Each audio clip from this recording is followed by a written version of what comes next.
চাঁদাবাজি যারা করেন তারা চাঁদাবাজি বন্ধ করুন। দখল বাণিজ্য যারা করছেন দখল বাণিজ্য বন্ধ করুন। মানুষের পর জুল জুলুম যারা করছেন তারা জুল জুলুম বন্ধ করুন। যদি তারা বন্ধ না করেন তাহলে তাদেরকে আমরা স্পষ্ট ভাষায় জানিয়ে দিচ্ছি, এটা অচিরেই বাংলাদেশে বন্ধ হবে। তখন কিন্তু কঠিন পরিণতি ভোগ করতে হবে। সেই পরিণতি ভোগ করার আগে মেহরবানি করে ছেড়ে দিন, জনতার কাতারে আসুন, মানুষকে আর কষ্ট দিবেন না।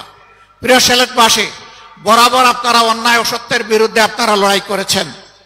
আপনারা 96-2001 আওয়ামী লীগ যখন চরম তাণ্ডব দেশবাসীর উপর চালিয়েছিল, তখন এই সিলেটবাসী আপনারা আওয়ামী লীগকে লাল কার্ড দেখিয়েছিলেন। আওয়ামী লীগ সেদিন প্রকাশ্যে বিবৃতি দিয়ে শাহজালাল বিশ্ববিদ্যালয়ের ঘটনায় জনগণের কাছে ক্ষমা চাইতে বাধ্য করেছিল। এর থেকে প্রমাণিত হয় কখনো অন্যায় এবং অসত্যের যারা অনুসারী তাদেরকে আপনারা বরদাস্ত করেন নাই। আমাদের ভরসা আগামীতে ইনশাআল্লাহ আপনারা করবেন না।